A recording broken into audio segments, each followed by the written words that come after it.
The stars looked different from the bridge of the horizon's edge. Commander Jake Morrison stood at the large window, watching as alien ships moved through space like fish in an ocean.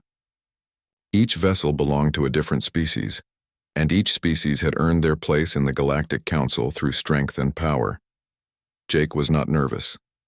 He had trained for this moment for 3 years.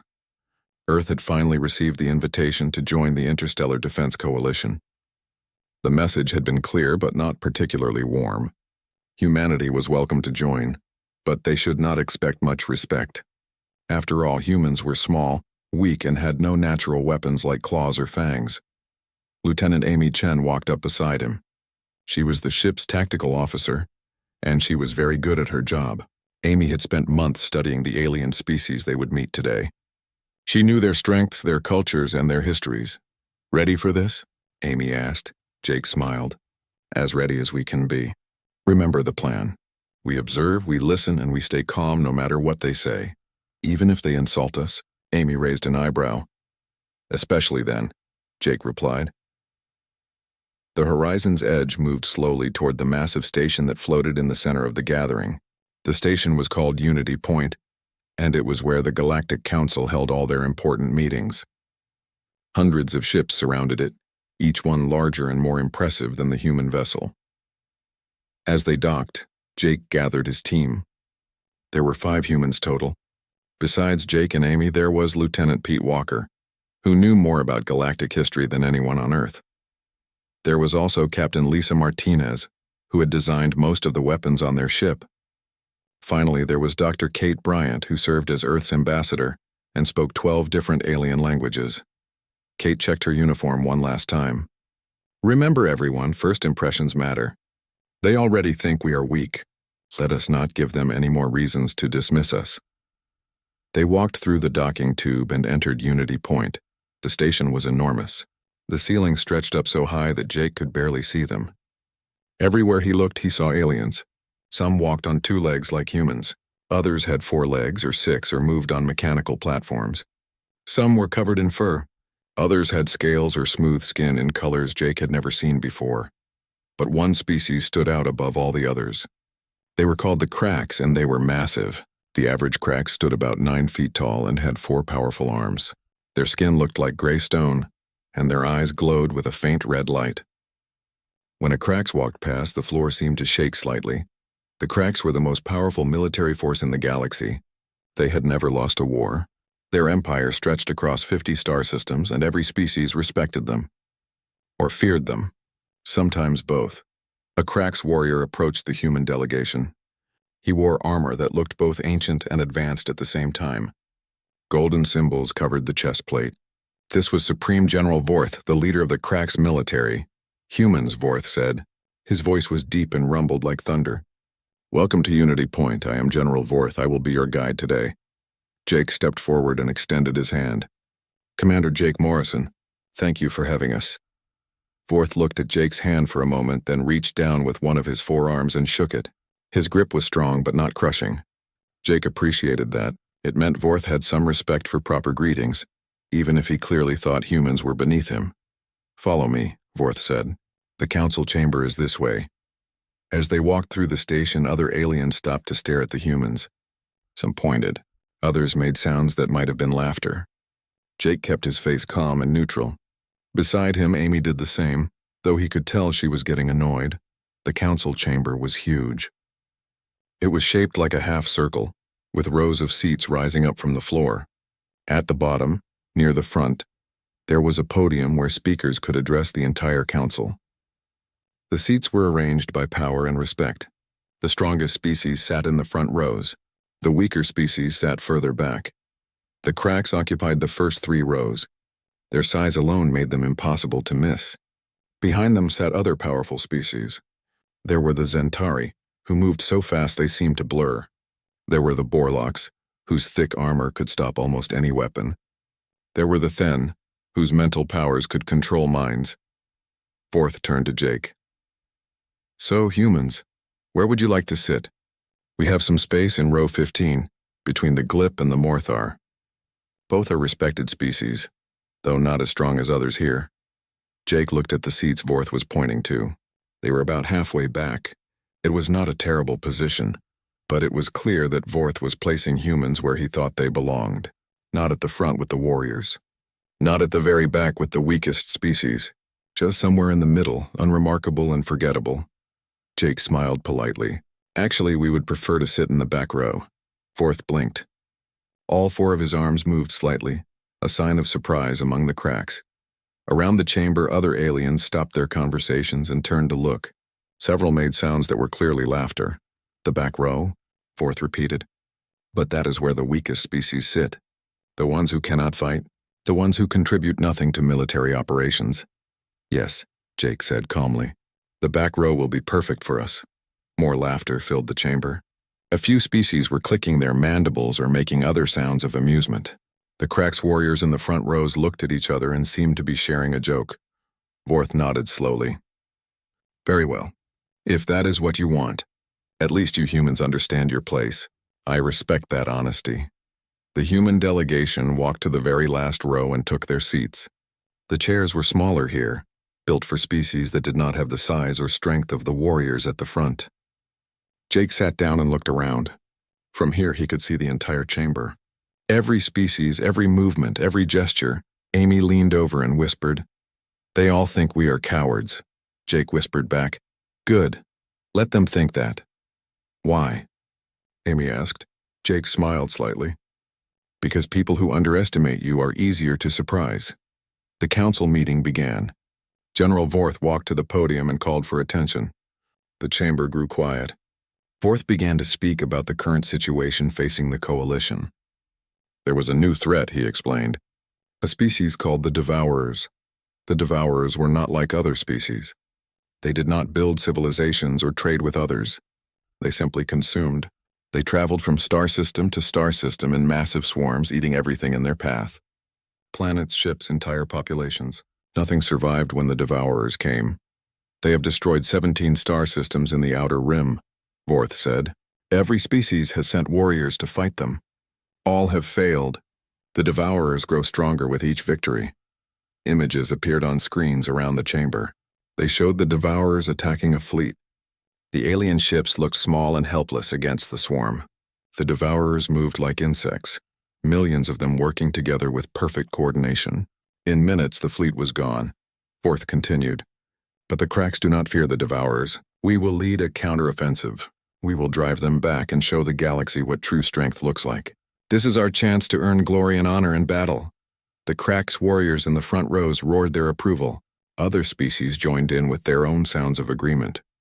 The chamber filled with noise as everyone discussed the coming battle. Vorth raised one hand for silence. The coalition will assemble a fleet. Every species will contribute ships and warriors. Together we will face the Devourers and achieve victory. He paused and looked toward the back of the chamber where the humans sat. A slight smile crossed his face. Even our newest members, the humans, are welcome to participate, though we understand if you would prefer to simply observe and learn from a safe distance. Not everyone is built for combat. More laughter filled the chamber. Jake stood up slowly. Every eye in the room turned toward him. He waited until the laughter died down before speaking. Earth will contribute one ship to the operation, Jake said clearly. The Horizon's Edge will accompany the fleet. One ship? A Cracks warrior called out. We are sending 30 dreadnoughts and you send one small vessel? One ship, Jake confirmed. To observe and learn as General Vorth suggested. Vorth nodded approvingly. At least the humans knew their limitations. They would not get in the way of the real warriors. They would watch from a safe distance while the Cracks won glory in battle. Very wise, Vorth said. You may observe our tactics and learn what it means to be true warriors. Jake sat down. Amy looked at him with a question in her eyes. They have no idea, do they? Amy whispered. Jake replied quietly. Not yet, but they will. The council meeting continued for another hour. Plans were made. Resources were allocated. The various species argued about who would lead which part of the operation. The Cracks claimed the most dangerous positions for themselves, eager to prove their strength. Finally, the meeting ended. As the species filed out of the chamber, many of them glanced at the humans and smiled or laughed. The weak little species that sat in the back row, the ones who would watch while others fought. The human delegation returned to the Horizon's Edge. Once they were safely on their own ship, away from alien eyes and ears. The team. 2 weeks passed before the coalition fleet assembled. Jake stood on the bridge of the horizon's edge and watched as hundreds of warships gathered in space. Each species brought their most powerful vessels. The Crack sent 30 massive dreadnoughts, each one the size of a small city. The Zentari brought sleek attack cruisers that could move faster than most species could track. The Borlocks contributed heavily armored battleships that looked like flying fortresses. The Horizon's Edge looked tiny by comparison. It was a frigate-class vessel, designed for speed and efficiency rather than raw power. Most of the alien species barely noticed it. Those who did notice simply laughed. Amy stood at her tactical station, monitoring the fleet communications. "They are calling us the observation ship," she reported. "Some species are making bets on whether we will run away when the fighting starts." "Let them bet," Jake said. "Have you finished the weapons check?" "All systems are ready," Amy confirmed. "Missiles loaded. Railguns charged. The new pulse bombs are online and tested. We are ready for anything." Lisa Martinez joined them on the bridge. As the ship's engineer and weapons designer, she had spent the last 2 weeks making final adjustments to their arsenal. She looked tired but satisfied.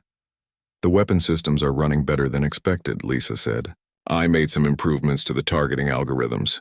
Our missiles should be even more accurate now." "Good work," Jake said. "How are we on ammunition?" "We have enough missiles to take out several thousand targets. The railguns have plenty of tungsten rounds, and we have 12 pulse bombs ready to deploy.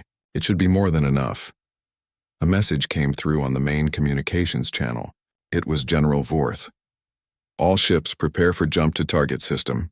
The Devourers have been detected near the Kali system. We will engage them there. Fleet will jump in 30 minutes. Jake activated his microphone. "Horizon's Edge ready to jump on your signal," Vorth responded, his tone slightly condescending. "Stay behind the main battle line, human ship. We would not want you to get hurt before you finish observing how real warriors fight." Several species transmitted sounds of laughter over the open channel. Jake did not respond. He simply turned off the microphone and looked at his crew. "All stations battle ready," Jake ordered. "Amy, keep our weapons powered down until I give the word. I want to see how this fight develops before we commit." The fleet made the jump together. Space twisted and bent around them as they traveled through hyperspace. When they emerged, they were at the edge of the Kali system. The Devourers were waiting. Jake had seen the images and videos, but nothing prepared him for seeing them in person. The Devourers filled space like a dark cloud. There were millions of them, maybe tens of millions. Each one was a bioship, a living creature designed for one purpose only, to destroy and consume. They looked like a cross between insects and sea creatures. Their bodies were covered in dark, organic armor. Long tentacles extended from their sides. Massive jaws opened and closed, revealing rows of teeth designed to tear through metal and flesh. "Contact in 30 seconds, Amy reported. Her voice was steady, but Jake could hear the tension there. The Crack's dreadnoughts moved forward. They did not hesitate or show any fear. General Vorth transmitted orders to his fleet. "Crack's warriors, today we earn glory. Charge forward and show these creatures what true strength means. For honor and empire." The Crack ships accelerated. The other coalition vessels followed, though with less enthusiasm. The Zentari cruisers darted forward at incredible speeds. The Borlock's battleships advanced slowly but steadily, their thick armor gleaming under the distant sun. The two forces collided in a chaos of weapons fire and explosions. The Crack's dreadnoughts fired massive energy weapons that could vaporize small moons. The beams cut through the Devourer swarm, destroying hundreds with each shot. But the Devourers kept coming. For every 10 that died, 20 more took their place. They swarmed over the coalition ships like ants attacking larger insects. Their acid ate through shields. Their tentacles wrapped around hulls and crushed metal. Their jaws bit into armor plating and tore it apart piece by piece.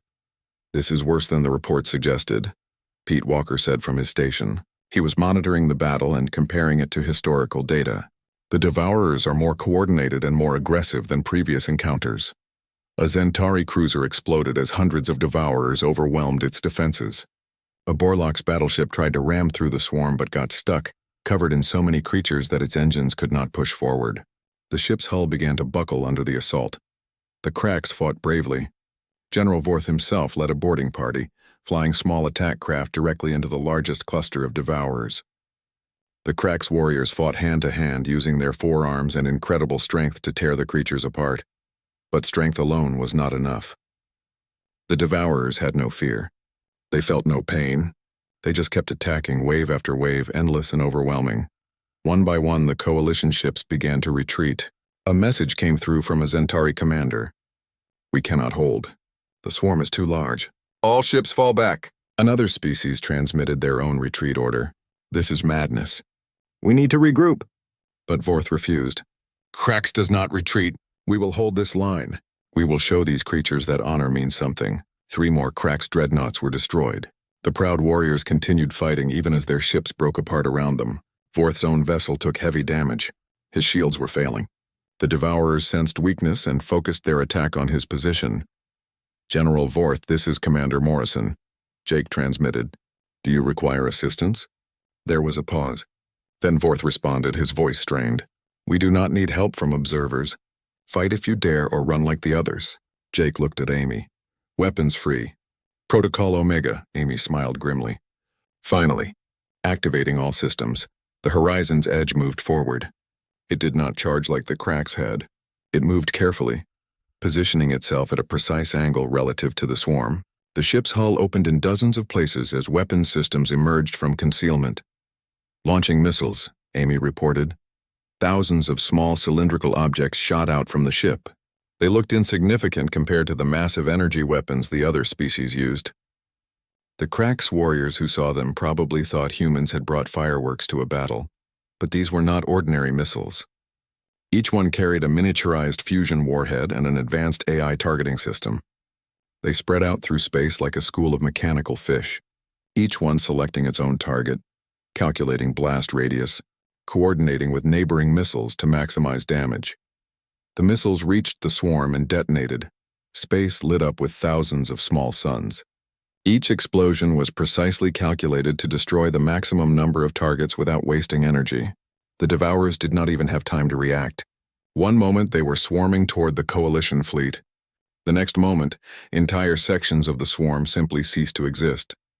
Within 60 seconds, over 1 million Devourers became drifting debris. The coalition fleet went silent. Every species stopped fighting for a moment, stunned by what they had just witnessed. Even the Cracks warriors paused in their attacks. What was that? Someone transmitted over the open channel. "That," Jake said calmly, "was a standard Earth missile barrage." But the swarm kept coming. The Devourers did not care about casualties. They only knew one thing: attack. More waves of bioships surged forward, filling the space where the others had been destroyed. "Switching to railguns," Amy announced. New weapons emerged from the Horizon's Edge. These looked like simple metal tubes, nothing impressive. But when they fired, the results were devastating. Railguns used electromagnetic force to accelerate small projectiles to incredible speeds. The tungsten rounds left the ship moving at a significant fraction of the speed of light. When they hit a target, the kinetic energy alone was enough to destroy it completely. Each round punched through dozens of Devourers before its energy was spent. The bioship simply disintegrated. No explosions, no drama. They were there one moment and gone the next, torn apart by the sheer force of the impact. Amy fired the railguns in controlled bursts, each shot carefully aimed to maximize efficiency. The Devourers tried to dodge, but the projectiles moved too fast. By the time their organic brains registered danger, they were already dead. The swarm began to change tactics. Instead of charging straight ahead, they started to spread out, trying to surround the human ship. They moved in patterns designed to make targeting difficult. "They are adapting," Pete observed. "The swarm intelligence is learning from our attacks." "Then we adapt faster," Jake said. "Amy, deploy the pulse bombs." "Deploying now," Amy confirmed. 12 small devices shot out from the Horizon's Edge. They looked harmless, like small metal spheres. They drifted into the middle of the Devourer formation and then activated. The pulse bombs did not explode in the traditional sense. Instead, they released directed electromagnetic pulses specifically calibrated to disrupt organic neural networks. The Devourers used biological systems to coordinate their attacks. The pulse bombs fried those systems instantly. Thousands of Devourers simply stopped moving. Their muscles went limp. Their tentacles released their grips on coalition ships. They drifted. Jake took a small shuttlecraft from the horizon's edge to General Vorth's flagship. The Crack's dreadnought was massive up close. The hull was scarred from battle, showing burn marks and dents where devourers had attacked. But the ship was still functional, still dangerous. When Jake entered the main briefing room, he found himself surrounded by alien species. There were representatives from the Cracks, the Zentari, the Borlocks, and at least a dozen other civilizations. All of them were staring at him with expressions that ranged from curiosity to suspicion to outright fear. General Vorth stood at the center of the room. His forearms were crossed and his red eyes seemed to glow brighter than usual. He looked at Jake for a long moment before speaking. "Commander Morrison," Vorth said. His voice was calmer than before, but there was an edge to it. "We need to understand something. We need to know how this is possible." Jake nodded. "I am happy to explain." A Zentari officer stepped forward. The Zentari were fast movers, built for speed rather than strength. This one looked agitated, his body vibrating slightly with nervous energy. "Your species has no honor combat tradition," the Zentari said quickly. "You do not have claws or fangs or natural weapons. You are small.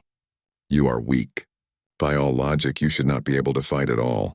Yet you destroyed more devourers in minutes than our entire fleet has destroyed in months." How? Jake took a breath. This was the moment he had been waiting for. The moment when he could finally explain why humans were different. "You are correct," Jake said.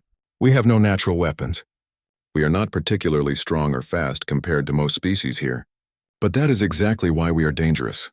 The aliens looked confused. Vorth raised one hand for silence. "Explain," Vorth commanded. Jake walked to the center of the room where everyone could see him. Every species in this room evolved as the apex predator of their home world. Jake began. "You, General Vorth, came from a planet where the strongest survived. So you became strong. The Zentari evolved where speed meant survival, so they became fast. The Borlocks came from a world of predators, so they developed thick armor." He paused, looking around the room. "But Earth was different. Humans were not the apex predators of our world. We were prey." This caused a stir among the aliens. Several of them made sounds of disbelief. "You were prey?" a Borlock's officer rumbled. "But you survived. You became the dominant species." "Exactly," Jake said. "We survived because we learned something that none of you ever needed to learn. We learned how to kill things that were stronger, faster, and more dangerous than ourselves." Jake activated a holographic display in the center of the room. Images appeared showing Earth's history. "This is Earth," Jake said. "Our homeworld was filled with creatures designed to kill us. There were large cats with teeth and claws that could tear a human apart in seconds. There were bears that stood 3 times our height. There were reptiles with jaws strong enough to crush bone. There were creatures in the water, creatures in the air, creatures everywhere that saw humans as food. The images showed lions hunting, bears attacking, crocodiles wading in rivers. We could not outrun them. We could not outfight them. We had no natural armor, no venom, no claws. By all logic, humans should have gone extinct. Jake changed the image to show early humans with primitive weapons, so we adapted. We learned to fight from a distance because getting close to a predator meant death. We invented spears so we could strike without being struck. We learned to throw rocks and stones with accuracy. We discovered fire and used it as a weapon. More images showed human hunters tracking large animals. We learned patience. We would follow prey for days, weeks sometimes, until it was too tired to run anymore. We learned to work together because one human could not take down a mammoth, but 10 humans with spears and coordination could. We learned to plan, to strategize, to think 3 steps ahead of our prey. The hologram showed humans setting traps using poison, designing increasingly complex weapons. And most importantly, Jake continued, we learned to be efficient. Every calorie mattered. Every weapon had to work perfectly. Wasting energy meant we might starve. Wasting a weapon meant we might be killed. So we became very, very good at fighting smart instead of fighting strong. Captain Lisa Martinez appeared on a communication screen. Jake had asked her to join the conversation remotely. Every weapon you saw today, Lisa explained, was designed by a species that spent 200,000 years figuring out how to punch above our weight class. We do not build weapons to fight equals. We build weapons to fight things that should be able to crush us. The aliens were silent now, processing this information. Our missiles, Lisa continued, use artificial intelligence to maximize every explosion. One missile can adjust its detonation time to destroy multiple targets. Our railguns use physics and mathematics to turn small pieces of metal into devastating projectiles. Our pulse bombs exploit biological vulnerabilities that we studied and understood. A Krax warrior, not Vorth, spoke up. His name was Commander Thrax, and he looked skeptical. You won one battle with clever weapons, Thrax said dismissively. But what of courage? What of honor? Can your species truly face death without fear? Jake's expression darkened. Amy, send them File 7. New images appeared on the holographic display. These were from Earth's wars. The aliens watched in silence as footage played showing human soldiers charging across open ground, while explosives fell around them. They saw humans running into burning buildings to save others. They saw soldiers throwing themselves on grenades to protect their friends. They saw pilots steering damaged aircraft away from populated areas even though it meant certain death. The images showed humans fighting in every environment. Jungles, deserts, frozen wastelands, underwater, in space. Humans never stopped fighting, never stopped adapting. You want to know about facing death? Jake asked quietly. We wrote poetry about it.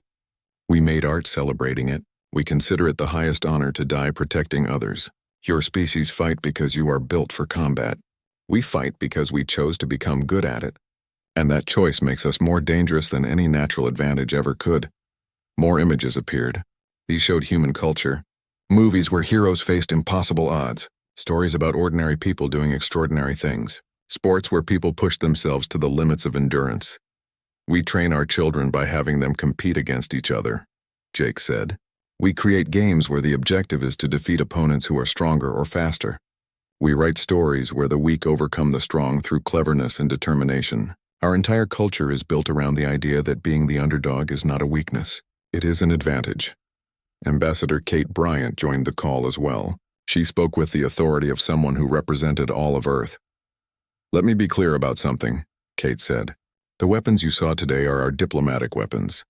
These are the ones we use when we are trying to be careful and precise. You have not seen what we build when we are actually threatened. She was not bluffing. Every alien in the room could sense that. We have weapons that can destroy planets, Kate continued. We have biological weapons that could wipe out entire species. We have artificial intelligence that could coordinate attacks across thousands of star systems simultaneously. We do not use these weapons because we choose not to, but make no mistake, they exist. General Vorth sat down heavily. For the first time since humans had met the Krax, the mighty warrior looked tired. He looked at Jake with something that might have been respect.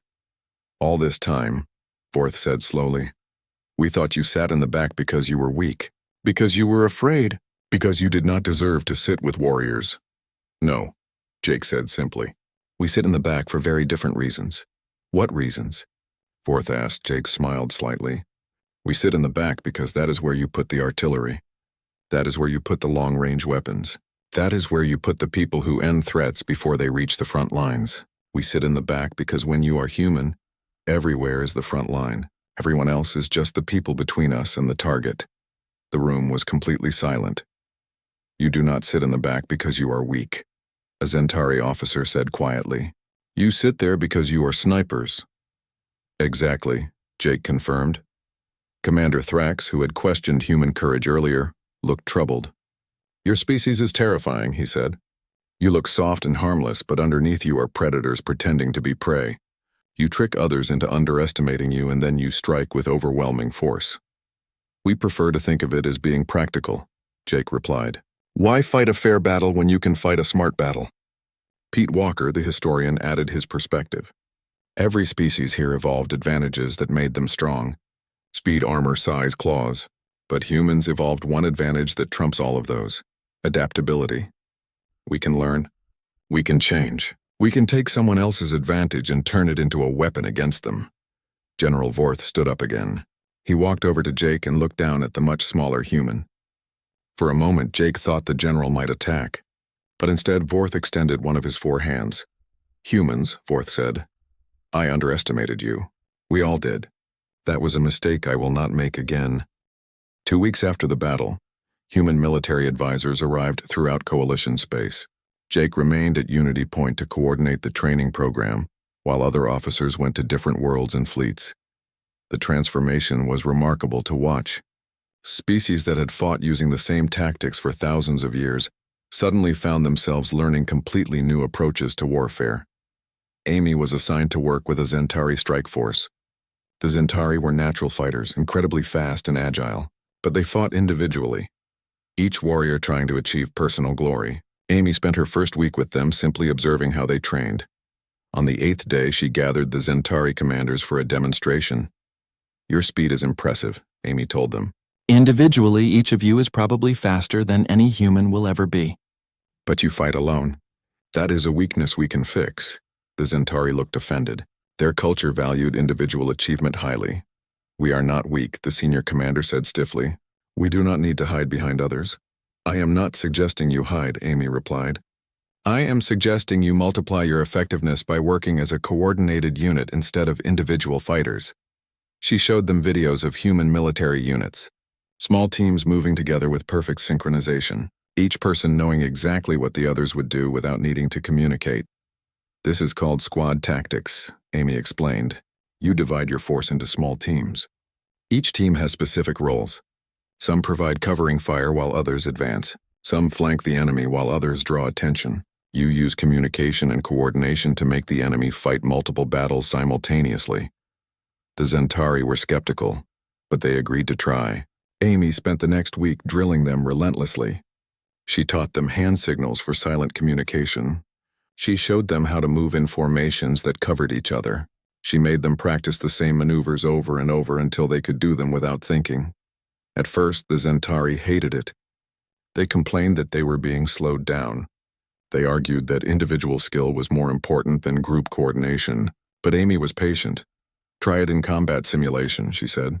"Fight the way you normally do, then fight using what I taught you. Compare the results." The difference was dramatic. Fighting individually, the Zentari were fast and dangerous but predictable. Their opponents could isolate them and take them down one at a time. But fighting as coordinated teams, the Zentari became terrifying. They moved like a living weapon, each part supporting the others. Impossible to counter because there was always another attack coming from a different angle. Within 3 weeks, the Zentari commanders were teaching squad tactics to the rest of their forces. Lisa Martinez worked with the Borlocks. The heavily armored species had always relied on their natural defenses. They would march straight toward the enemy and absorb damage while closing the distance. "Your armor is excellent," Lisa told them. "But armor alone is not enough. Let me show you something." She brought them to a training facility and set up a mock battlefield. On one side, she placed traditional Borlocks fortifications, just walls and barriers. On the other side, she showed them what humans called a kill zone. "The concept is simple," Lisa explained. "You do not try to stop the enemy everywhere. You channel them into specific areas where you have overwhelming firepower. You make them come to you on your terms." She showed them how to create choke points using terrain and obstacles. She taught them about overlapping fields of fire where multiple weapons could target the same area from different angles. She explained the concept of defensive depth, where even if the enemy broke through one position, they immediately faced another one. The Borlocks took to these concepts quickly. They had always been defensive fighters. Now they learned how to be defensive fighters who controlled the battlefield. "We always thought defense meant standing still and taking hits," one Borlocks officer admitted. "We never realized we could make the enemy do exactly what we wanted them to do." Pete Walker worked with multiple species at once, teaching them Earth history and military theory. He focused especially on teaching them about asymmetric warfare, the art of fighting when you are at a disadvantage. "Most of you have never lost a war," Pete told a mixed class of alien officers. "You have been the dominant species in your regions. But that means you do not know how to fight when you are not the strongest. Humans do." He showed them examples from Earth history, small forces defeating large armies through guerrilla tactics, weaker nations resisting powerful empires through clever strategy, underdog victories achieved through determination and smart planning. "The key principle," Pete explained, "is that you do not fight on your enemy's terms. If they are stronger, do not face them directly. If they are faster, do not chase them. If they outnumber you, do not fight fair. You find their weakness and you exploit it ruthlessly." The aliens found this concept difficult at first. Many of them had cultural values about honorable combat. Pete had to be delicate in explaining that survival was more important than honor. "Your honor means nothing if your civilization is destroyed," Pete said bluntly during one particularly difficult session. "The Devourers do not care about honor. They will use every advantage they have. If you refuse to do the same, you will lose. It is that simple. While the training continued, Jake worked at a higher level, coordinating with coalition leadership to implement systematic changes in their military doctrine. The coalition had always operated under a simple philosophy. The strongest species led, others followed. But Jake pushed for something different. You need to organize based on capability, not strength, Jake argued during a council meeting. The Zentari should handle rapid response and strike operations. The Borlocks should anchor defensive positions. The Cracks should lead frontal assaults. Every species should do what they do best, with coordination between them. General Vorth, who had become one of Jake's strongest supporters, backed this proposal. Commander Morrison is correct, Vorth told the council. We Cracks are powerful in direct combat, but we are not the best at everything. The recent battle proved that. Different situations require different strengths. It took time, but gradually the coalition began to reorganize. They created joint command structures. They developed communication protocols that allowed different species to work together efficiently. They started conducting combined training exercises where multiple species would practice coordinated operations. The results were impressive. Within a month, the coalition forces were operating at a much higher level of effectiveness. Individual species might not have changed much, but the way they worked together was completely transformed. But not everyone was happy about these changes.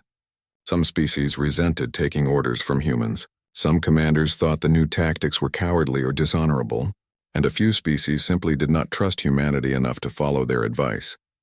Jake encountered this resistance during a meeting with representatives from the Then, a species with powerful mental abilities. The Then had always relied on their psychic powers to dominate enemies. They saw no need for what they called crude physical tactics. Your methods may work for species without mental powers, a Then leader said dismissively. But we operate on a higher level. We do not need weapons when we can control minds, Jake sighed. He had dealt with this kind of arrogance before. Your mental powers are certainly impressive, Jake said diplomatically. But what happens when you face an enemy that is immune to mental attacks? Or an enemy that outnumbers you so badly that you cannot control all of them? What happens when you are tired and your powers weaken? The Then leader looked annoyed. Those are theoretical concerns. Such situations are unlikely. The Devourers have no minds to control, Jake pointed out. They are biological machines driven by instinct. Your powers are useless against them. What did your species do during the recent battle? The Then was silent. The truth was that the Then had been nearly useless in the fight against the Devourers. Their mental powers could not affect the swarm, and they had no backup plan. This is why you need to learn alternative tactics, Jake said more gently. Not to replace your mental powers, but to give you options when those powers are not enough. Every species has limitations. Humans learn to work around ours. You should do the same. Slowly, even the Then began to see the logic. They sent observers to the training programs. Within weeks, they were participating fully. As the coalition continued to adapt and improve, intelligence reports started coming in about the Devourers. The swarm was regrouping after their defeat, but something had changed. They were no longer advancing recklessly. They seemed to be planning something. Jake reviewed the reports with his team and with General Vorth. They are going to attack again, Vorth said. And this time they will be ready for our new tactics. The swarm intelligence learns quickly. Good, Jake said, surprising everyone. Good? Vorth repeated. You want them to adapt? Of course, Jake replied with a slight smile. Because we will adapt faster. That is what humans do. That is what I have been teaching your species to do. The Devourers may learn from one battle, but we learn from every encounter throughout our entire history. They are playing catch-up. We are already 3 steps ahead. The Devourers came in larger numbers than ever before. Intelligence had predicted a massive assault, but the reality was worse than expected. The swarm filled the entire system, so dense that the stars themselves seemed dimmed by the mass of bioships. Jake watched from the bridge as the coalition fleet faced this nightmare. 10 million Devourer bioships moved in perfect coordination, their swarm intelligence working at peak efficiency. They had learned from the last battle. They had adapted. They came ready for the weapons and tactics that had defeated them before. But they did not know that the coalition had changed even more. All ships. This is Commander Morrison, Jake transmitted on the fleet-wide channel. Execute Battle Plan Omega-7. All units moved to assigned positions. The coalition fleet moved with precision that would have been impossible just months ago. Battle groups took their positions in a complex three-dimensional formation. The Krax dreadnoughts formed the anvil at the center. The Centauri cruisers spread out to create fast-moving strike wings. The Borlox battleships established defensive positions that protected the flanks, and scattered throughout the formation, human ships provided coordination and long-range fire support. Devourers approaching from multiple vectors, Amy reported. They are trying to surround us. Let them think they can, Jake said calmly. All ships hold position. Wait for my command, the Devourers attacked. They had learned that attacking from one direction made them vulnerable to focused fire. So this time they came from all sides at once. A spherical assault meant to overwhelm the coalition through sheer numbers. It was exactly what Jake had expected. Borlox defensive groups. Activate screens, Jake ordered. The Borlox battleships deployed a new system that humans had helped them design. Energy shields projected outward, creating barriers that channeled the Devourers into specific approach vectors. The swarm could not come from all directions anymore. They had to funnel through openings in the shield wall. Those openings led straight into kill zones. Centauri strike wings. Execute sweep pattern alpha, Jake commanded. The Centauri cruisers, now equipped with human targeting systems and fighting in coordinated squadrons, tore through the Devourer flanks. They did not fight individually anymore. They moved as units, each ship covering the others, their speed multiplied by organization. Krax battle groups advance and fire at will, Jake ordered. The Krax dreadnoughts pushed forward, but they did not charge recklessly like before. They moved as part of the larger formation. Their massive firepower focused where it would do the most good. When Devourers tried to swarm them, the Krax ships had backup from Centauri interceptors and Borlox defensive positions. The battle raged for hours. The Devourers kept coming, wave after wave, but the coalition held firm. Every species played their role. Every ship knew what to do. The tactics that humans had taught them transformed individual fighters into a unified military force. But the Devourers were learning too. Their swarm intelligence analyzed the coalition tactics and started adapting. They began targeting the coordination ships. They focused attacks on the human vessels, recognizing that these small ships were somehow central to the coalition defense. Multiple Devourers converging on our position, Amy warned. Looks like several thousand incoming. Good, Jake said. Lisa, deploy the new system. Lisa smiled as she activated weapons that the coalition had never seen before. Deploying drone swarms. Thousands of small autonomous drones launched from the horizon's edge and from other human ships throughout the fleet. These were not missiles. They were independent fighting units, each one equipped with its own AI, its own weapons, and its own power source. The drones spread through the battlefield like a silver cloud. They moved with intelligence and purpose, selecting targets, coordinating with each other, adapting to Devourer tactics in real time. They were like a technological counter to the biological swarm, matching numbers with numbers but with superior individual capability. The Devourers that focused on human ships suddenly found themselves fighting a whole new kind of battle. The drones did not just attack.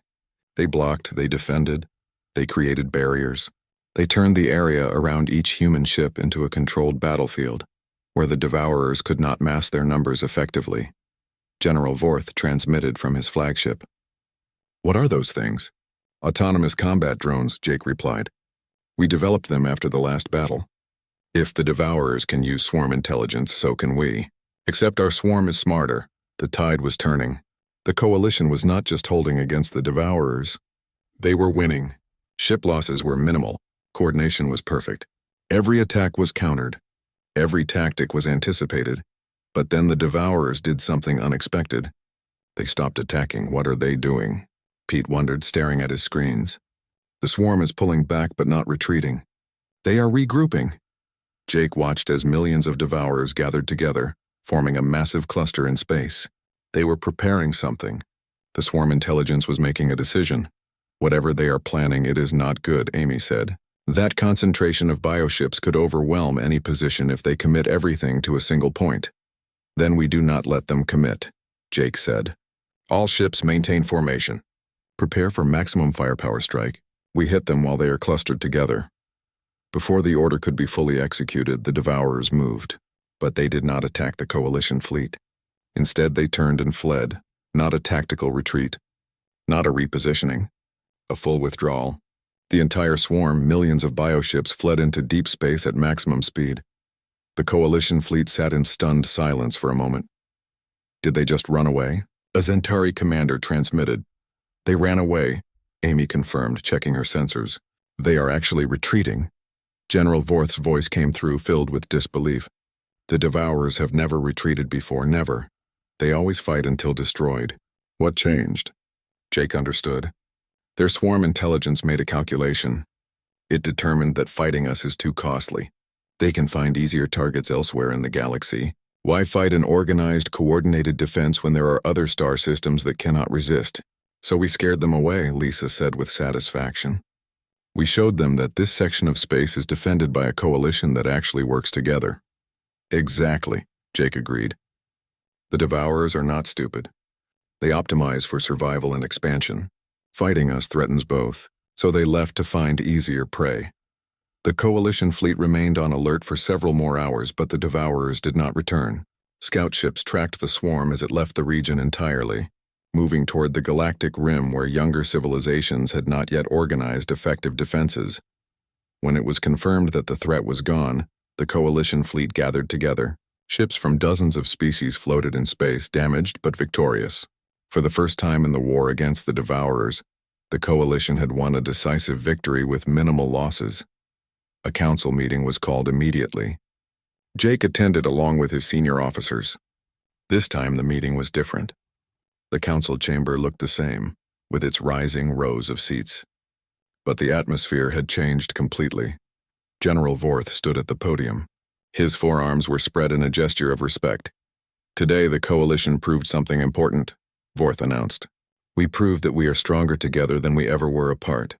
We proved that cooperation is not weakness.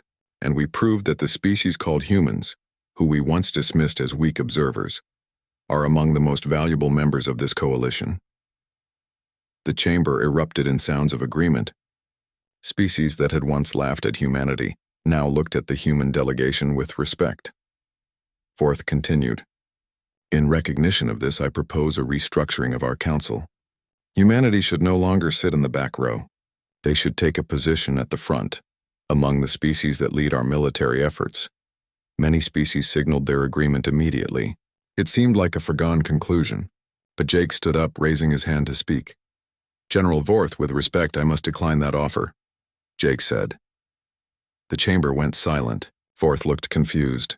You decline? But this is a great honor. You have earned the right to sit with the most powerful species. Jake walked down to the front of the chamber so everyone could see him clearly. We appreciate the honor, General, truly, but we prefer to keep our seats in the back row.